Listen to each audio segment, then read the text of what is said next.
sofá, queriendo reflexionar con ustedes a partir de una conversación que vamos a hacer en donde he invitado a mi amigo Mauricio Telles. Marx dice, el Marx joven, en su decálogo: bienvenida la máquina, porque ella liberará al ser humano del músculo físico para que empiece a utilizar el músculo del pensar.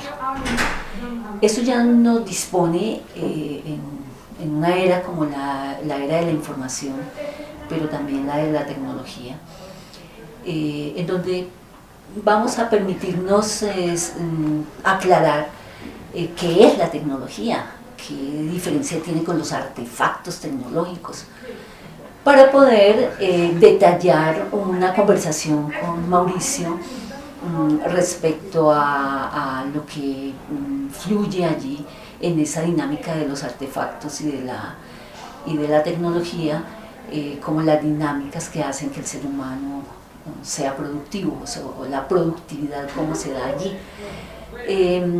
Reflexionando muy a fondo sobre la pertinencia de enfrentar o contrastar en cierta paradoja el concepto de ocio y tiempo libre, porque lo que uno ve es que las sociedades cada vez quieren liberar, y sobre todo las desarrolladas, liberar más tiempo para el ocio. Por eso las jornadas se vuelven cada vez más cortas, las jornadas de trabajo, y por lo tanto también el concepto de tiempo libre existe, no existe, qué constructo es y cómo ha hecho carrera en la sociedad y cómo se ha desvirtuado y prostituido el concepto de ocio en nuestras culturas.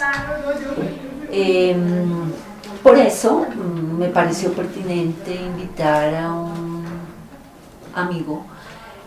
Lo considero amigo porque eso me hizo sentir Mauricio en las aulas, producto de un proceso social que hicimos aquí en la ciudad. La ESAP, él ha sido docente, su profesión básica es arquitecto y antropólogo. Sí. Entonces, dos cosas que combinan muy bien y tienen pertinencia cuando hablamos del músculo del pensar, porque finalmente se trata de un pensamiento de diseño. Aquí es donde hay que apalancar todos los procesos presentes y futuros de la educación para que seamos capaces de imaginar y construir ese mundo que nos imaginamos. Hablo de corazón porque es que Mauricio, en un diplomado orientado por la SAP, en POT, me hizo sentir así como amiga, como el lugar donde se construyen los propios currículos, o sea, el autocurrículo, en donde realmente el que gobierna toda esa dinámica es la misma comunidad del saber, que de sus currículos trabaja y ordena toda la dinámica y la enfoca. Y el docente es un facilitador, un coach. Eso es Mauricio para mí, por eso lo he invitado a este escenario. Vamos entonces a comenzar, Mauricio. Esa fue una de las reflexiones que surgieron en el diplomado. El ensayito que hizo Theodor Adorno de la Escuela de Frankfurt sobre ocio y tiempo libre. Entonces, eso nos dejó inquietas y fue una materia pendiente a reflexionar y seguir construyendo para esta comunidad de docentes, de estudiantes inquietos, que ya nos dispone al futuro. Yo he oído decir que la inteligencia artificial dice a cuáles roles reemplaza, cuáles van a ser como los roles del futuro, los cargos del futuro. Estamos hablando de chicos que se están preparando para ello.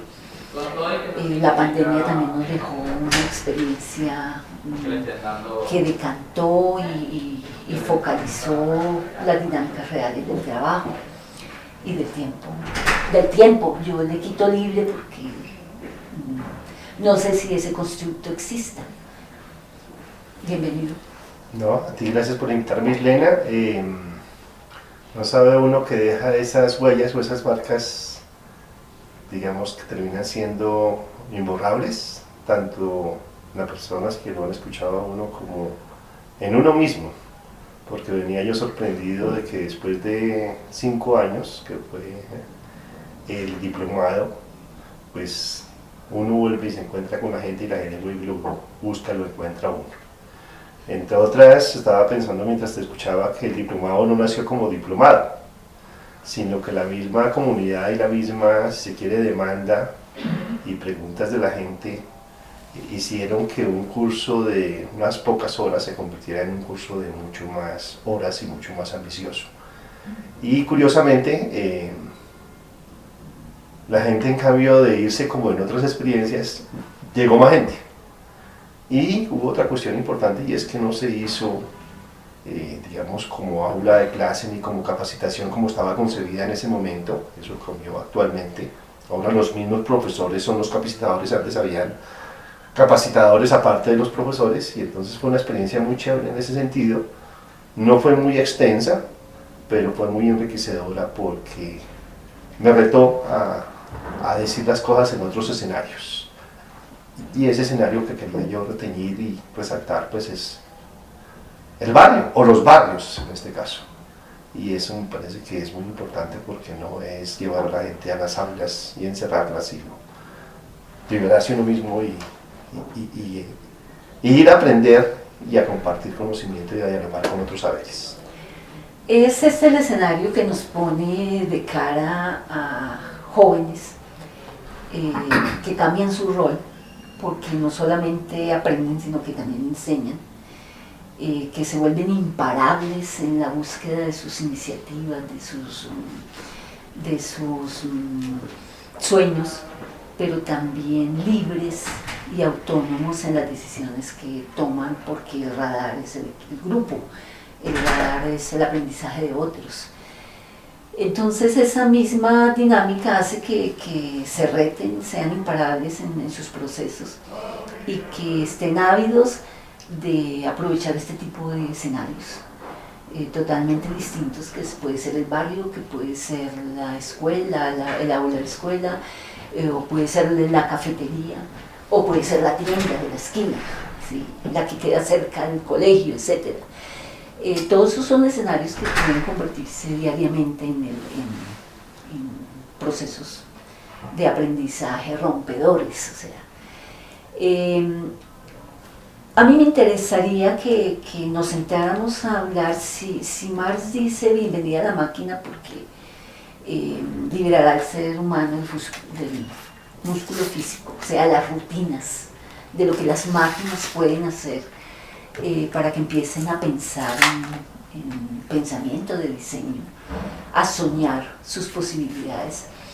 Los perspectivistas dicen que la escuela de Deusto, que la prospectiva es la herramienta, el futuro es la herramienta del presente, y que lo que condiciona el futuro es el presente, es la imagen equivocada o acertada que uno tenga del futuro.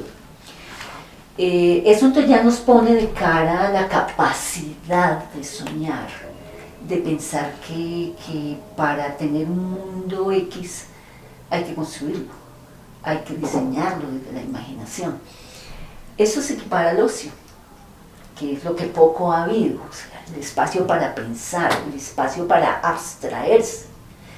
Hay una necesidad humana que es la abstracción, cuando uno se queda como ledo mirando al horizonte, oye el grito de un niño, el patinar de un patín, la velocidad del viento, etc. Eso es abstracción que nos trae imágenes, que nos permite sentirnos bien.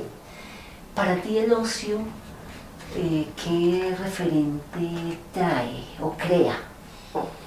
Pues volviendo, y en la educación específicamente. Claro. Bueno, volviendo un poquito a lo que hablábamos, me llamaba mucho la atención que con los otros grupos era o una demanda institucional la que generaba el curso o una demanda específica de una ONG. En este caso era un barrio intentando pensarse a sí mismo y de proponer soluciones desde ese sí mismo ante, digamos, unas amenazas e intereses externos en un marco específico.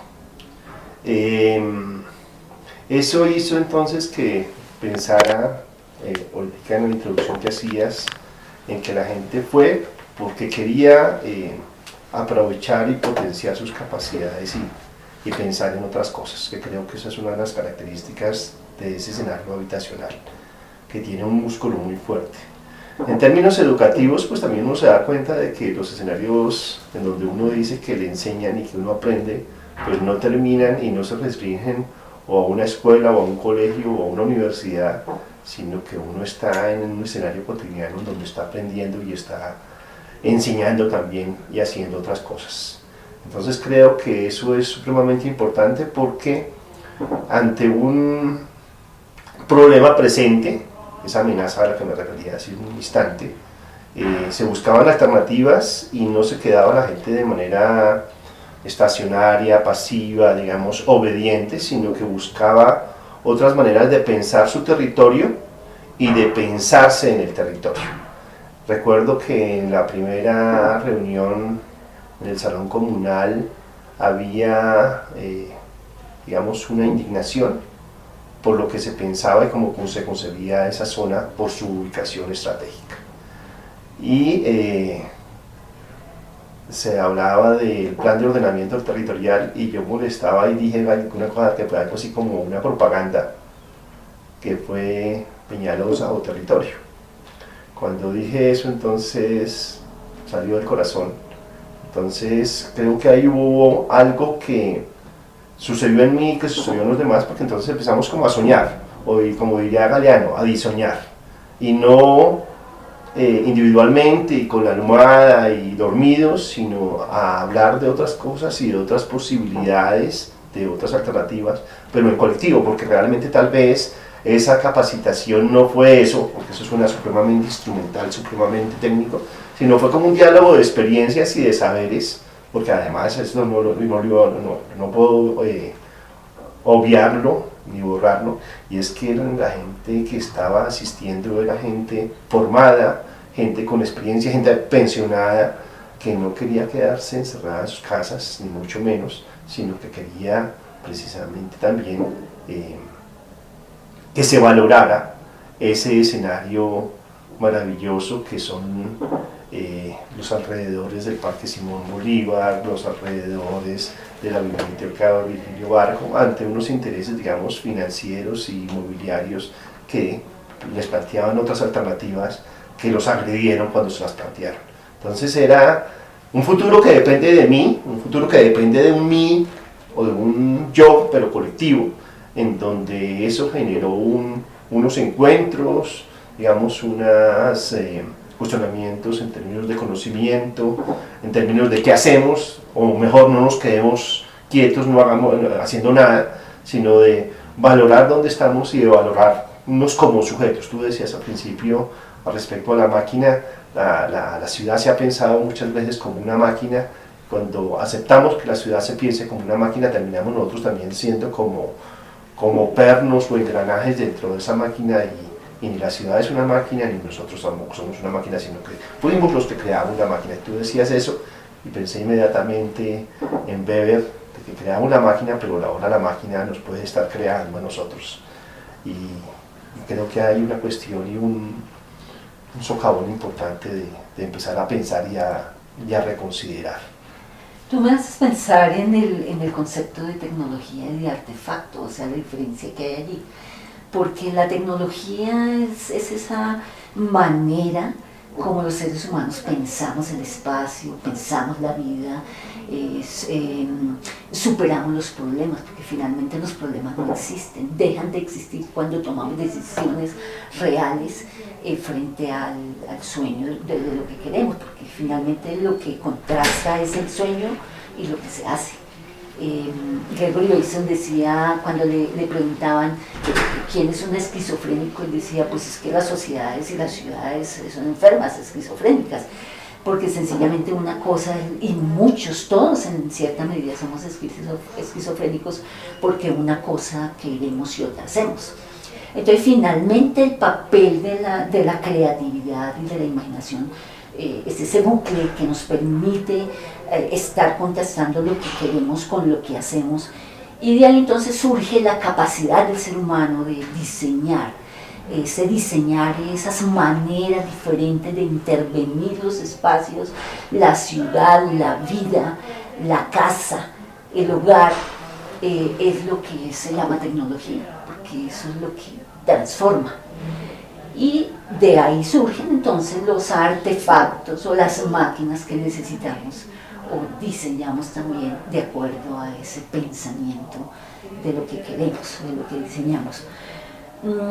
Digámoslo que cuando Adorno habla de ocio y tiempo libre, él dice el tiempo libre no existe, lo que existe es ocio, porque el tiempo libre es un constructo de la sociedad capitalista.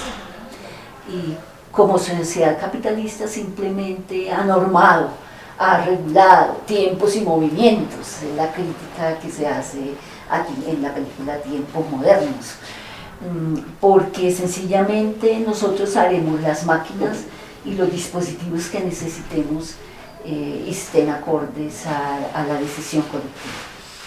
Entonces, ¿tú qué piensas del tiempo libre? ¿Existe o no existe?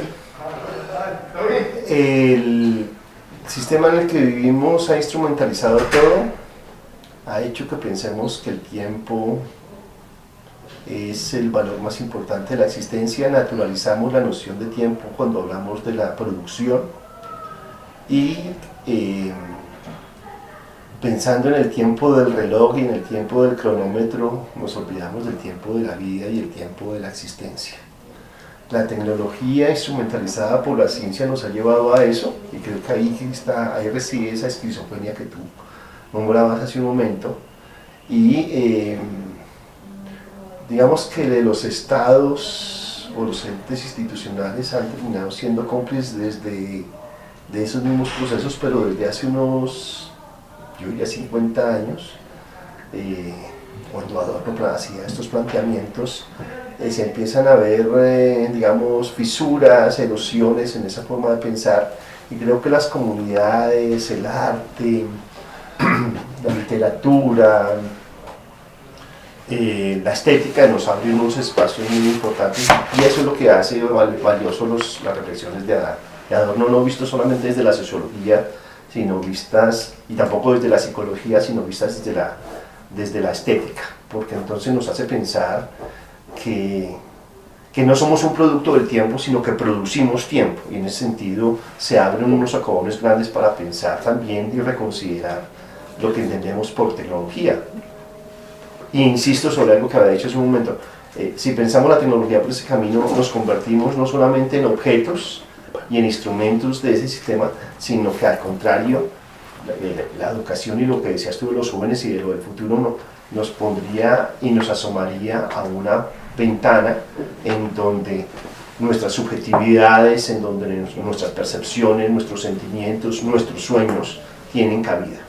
Entonces no son estandarizados, no son producidos en serie, sino que tanto individual como colectivamente tienen posibilidades de pensar realmente, no desarrollo alternativo, sino alternativas al desarrollo.